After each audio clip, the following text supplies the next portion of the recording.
Hola, les saluda el doctor Gastón Arce.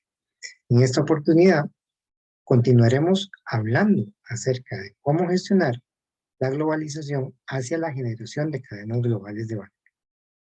Recordarán ustedes que en nuestra anterior cápsula hablamos un poco acerca de cómo la globalización se ha venido potencializando con el uso y aplicaciones tecnológicas que han permitido la reducción de los costos tanto para las telecomunicaciones como también para los transportes a nivel internacional.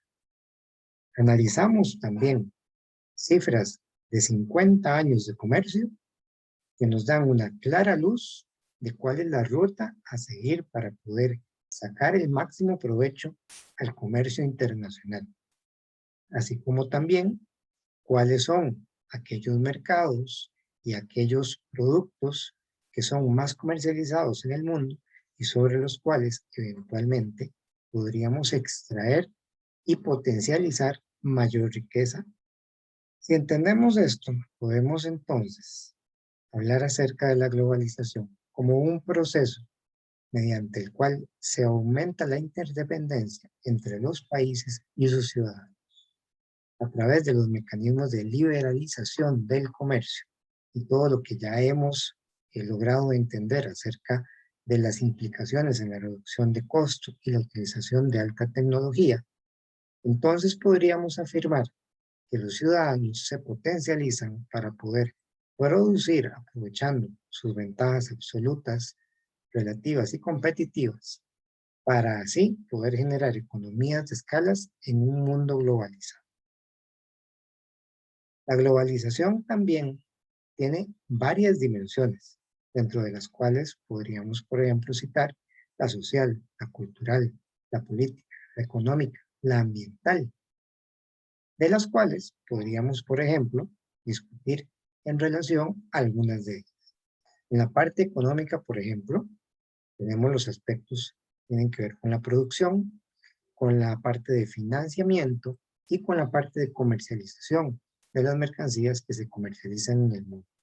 Aquí hablamos de los mercados de libre comercio, de los libres flujos de capitales, de las empresas transnacionales y globales que interactúan en este mercado.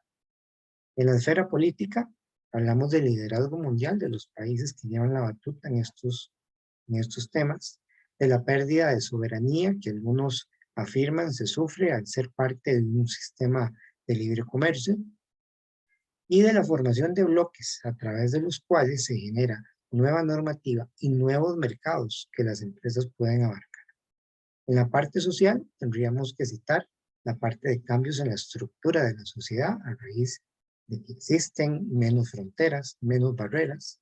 En la parte cultural, lo que tiene que ver, por ejemplo, con la diversidad cultural, con la transformación, con la transnacionalización de los procesos históricos que han venido desarrollándose en una determinada cultura, todo hacia la cultura de la globalización.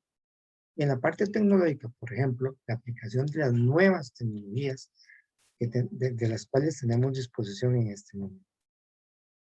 Siguiendo con nuestro análisis, la globalización también se puede entender como aquella que opera dentro de la economía, es decir, tanto dentro de los gobiernos como de las empresas, como de los consumidores. En otras palabras, es un sistema que nos integra a todos y que no podría funcionar si no estamos todos integrados y si no estamos todos en un proceso de especializarnos en aquello en lo que somos mejores, para poderlo compartir, para poderlo dinamizar de forma tal que podamos todos generar nuestras propias economías de escala. A mayor volumen y mayor variedad de transacciones de bienes y servicios, habrá mayor dinamismo.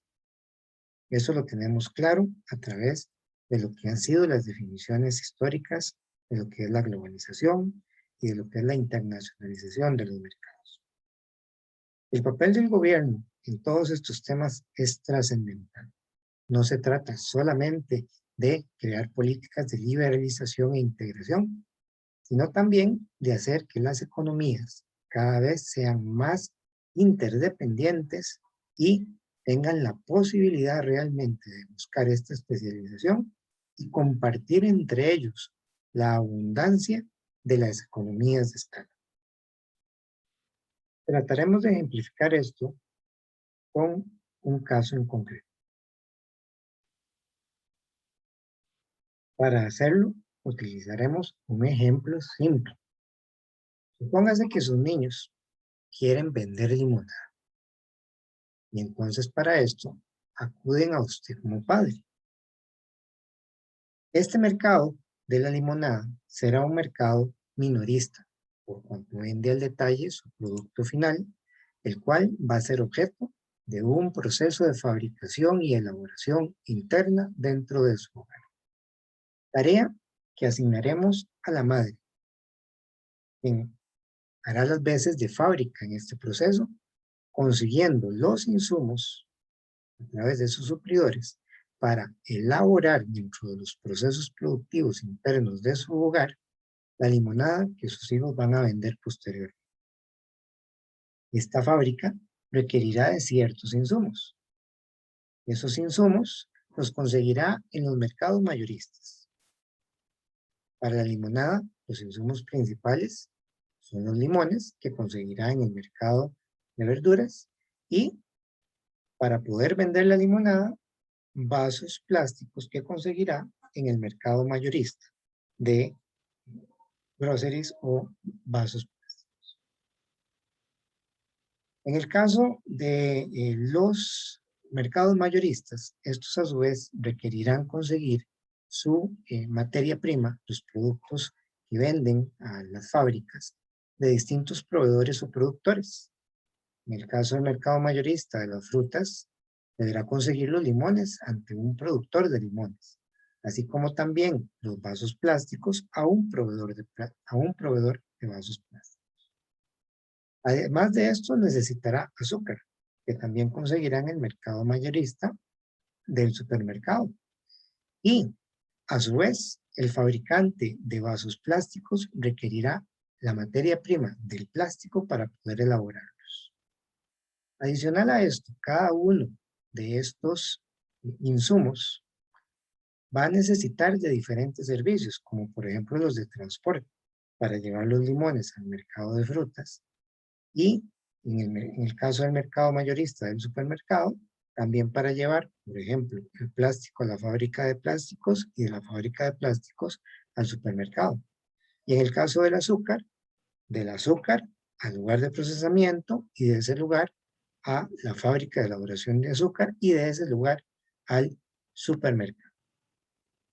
Adicionalmente, todas estas industrias requerirán, por ejemplo, servicios contables, servicios bancarios, entre otros muchos.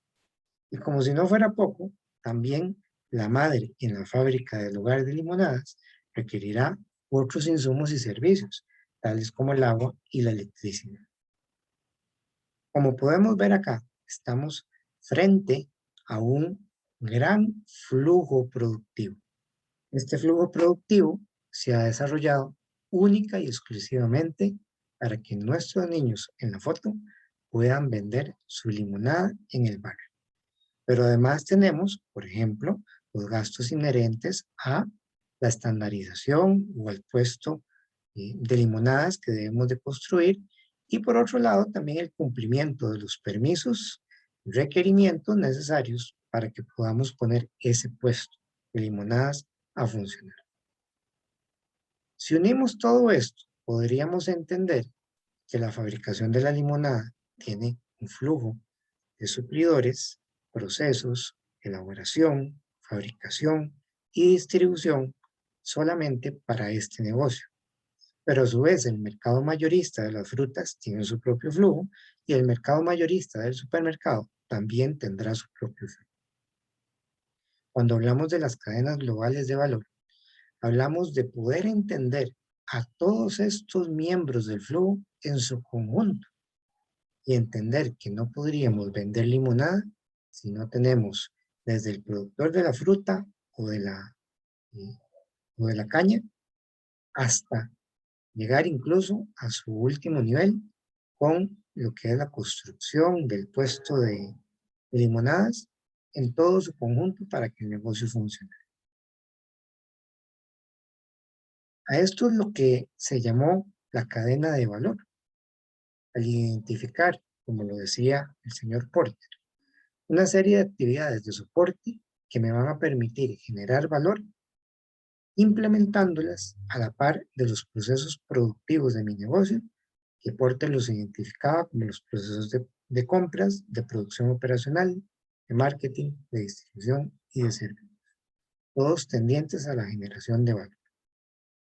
Ahora bien, si queremos llevar esto al mercado internacional, entonces acá tenemos que desarrollar una serie de conceptos diferentes, porque en el mercado internacional los actores son un poco más variados. Por ejemplo, en el área de investigación y desarrollo podríamos citar a los laboratorios, a los estudios de diseño, de mejora, de simulación. En la parte de los insumos, el sector químico, por ejemplo, el de resinas, el de soldadura, el de ensambles, el de servicios. Dentro de los bienes secundarios, la parte de empaque, etiquetado, embalaje, especialidades, el termoformado. En infraestructura, la construcción, los cuartos limpios, los sistemas eléctricos, la seguridad, el mantenimiento, entre muchos otros.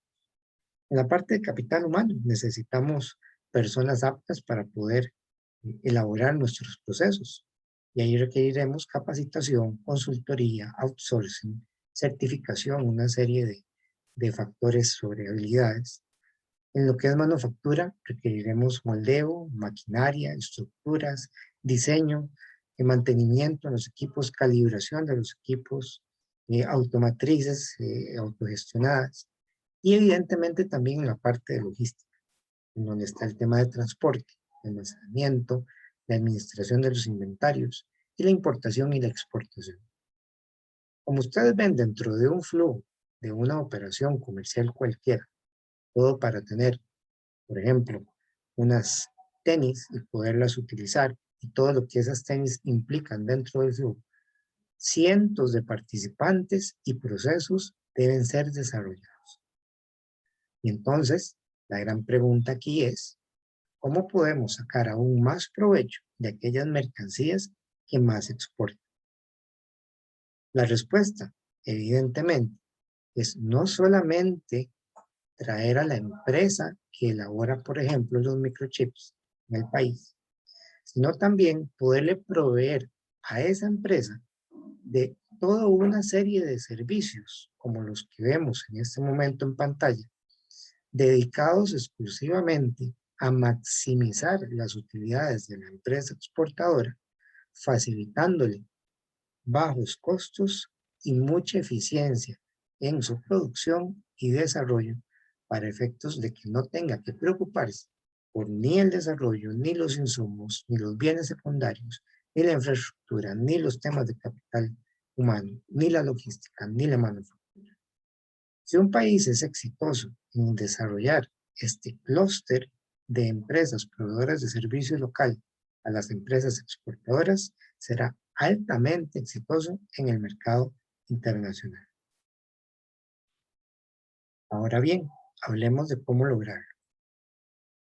Tenemos claro que nuestra meta siempre debe ser el cliente, y el cliente como tal es el que genera nuestra demanda.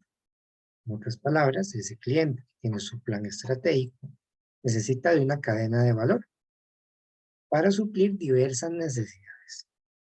Esas necesidades van a ser suplidas por las empresas exportadoras, por ejemplo, sus proveedores o sus proveedores de servicio, los cuales harán investigación acerca de qué se necesita para poder mapear las capacidades que tiene y presentar una serie de servicios dentro de los entornos empresariales existentes. Estos a su vez requerirán suplidores, que son los que generarán esas ofertas hacia los distintos exportadores para satisfacer en última instancia a los clientes. Estos suplidores tendrán su proceso de seguimiento, su plan de mejora, sus validaciones y procesos internos dentro del proceso. Así es como analizamos entonces las cadenas de valor, en donde tratamos de crear un ecosistema de valor a través de integrar por medio de perfiles a diversas industrias empresarios, emprendimientos o proyectos que puedan colaborar en el proceso de desarrollo de un clúster logístico.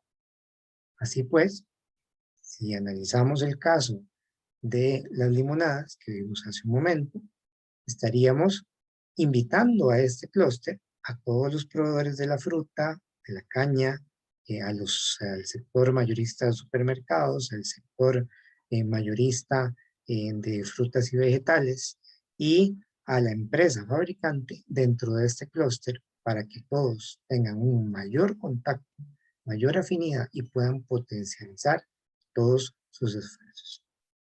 Dentro de este ecosistema consideraremos actividades de suministro, actividades de manufactura, actividades de distribución, actividades de retail, actividades de servicio, lo cual todo me va a permitir potenciar el valor capturado por cada eslabón de la cadena, de forma tal que se maximicen todos aquellos servicios de los cuales pueda beneficiarse una empresa local al proveer servicios a los grandes exportadores que ya tenemos en nuestro país.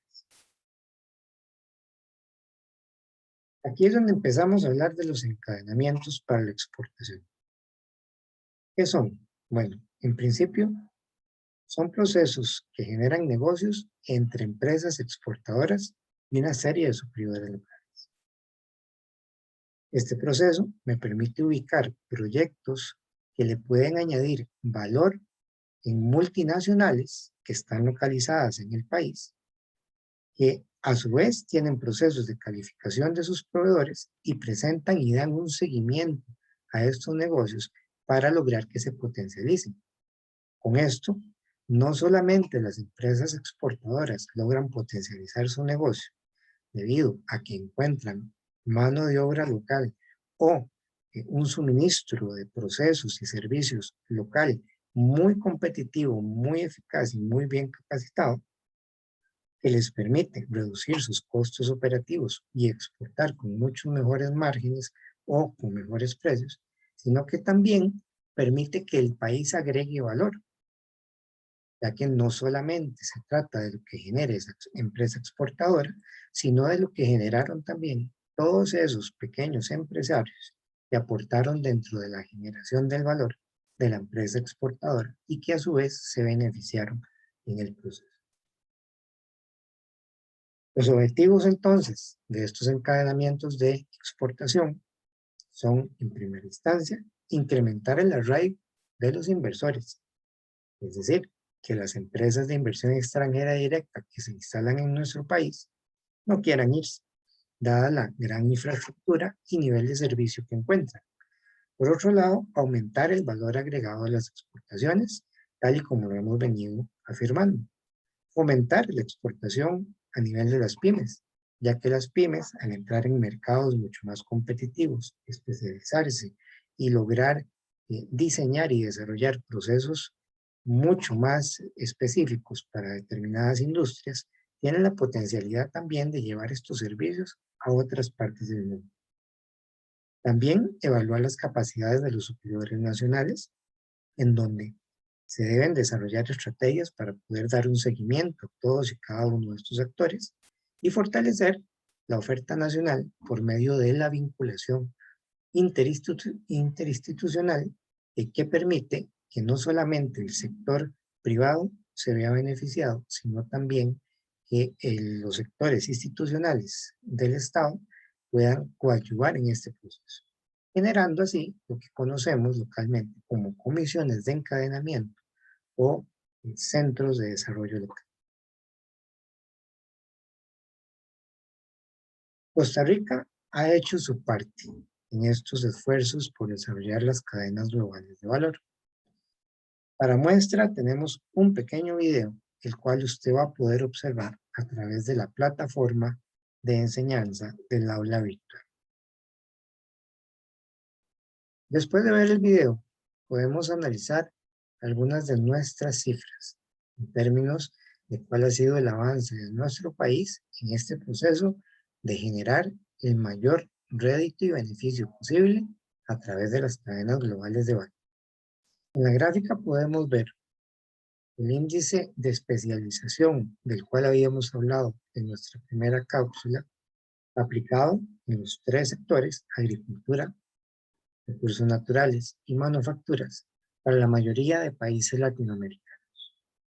Podemos observar nuestra posición en la parte superior de la gráfica, en donde un 35% de nuestros productos son desarrollados en el área agrícola, apenas un 2% en la parte de naturales y un 63% en la parte de manufacturas. Eso nos pone abajo de países como México, muy cercano a Honduras y muy cercano a El Salvador, pero en una posición mucho mejor en términos de países como Nicaragua, como Panamá, Paraguay, Uruguay y muchas otras naciones que pueden ustedes ver en la gráfica. Si recordamos la información que habíamos analizado, los países que se dedican al sector de manufacturas tienen un mayor potencial de generar riqueza, mientras que los países que se dedican al desarrollo de actividades agrícolas y de recursos naturales tienen menos potencialidades para generar riquezas a partir del comercio. Ahora bien, esto no es suficiente en un todo. También tenemos que entender cuáles son esas manufacturas, porque recordaremos también que ya había un análisis de cuáles son los productos que más se comercializan y que más engrosan esa curva del comercio. Dentro de estos productos, los de alta tecnología son los que más servicios necesitan y más potencial tienen para, a través de cadenas globales de valor, poder potencializarse. En esta gráfica estamos viendo cuáles son esas cadenas productivas que abarcan los productos de high-tech en sus exportaciones, como manufacturas de exportación. Y aquí sí vemos una gran diferencia en términos de la mayoría de nuestros competidores, especialmente si analizamos el incremento que ha habido desde, por ejemplo, 1997 a el año 2007. Costa Rica, por ejemplo, pasó de un 14% a casi un 45% de sus exportaciones dirigidas a la alta tecnología, que son aquellos productos que estaban en la cima de nuestra lista como los productos más exportados. Si bien es cierto, países como por ejemplo El Salvador también dedican muchos recursos a la elaboración y exportación de productos manufacturados, como ustedes pueden ver en la gráfica, la mayoría de esos productos manufacturados no son de alta tecnología. Y de ahí que tengamos en este momento una ventaja competitiva en términos de muchos países latinoamericanos, incluso de países tan grandes como México, como Corea, como China.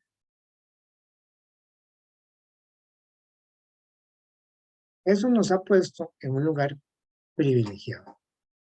Como pueden ustedes ver acá en esta gráfica, en donde tenemos a los principales países productores y exportadores de productos de alta tecnología, Costa Rica aparece en una posición privilegiada con un 40.8% de sus exportaciones en esta industria.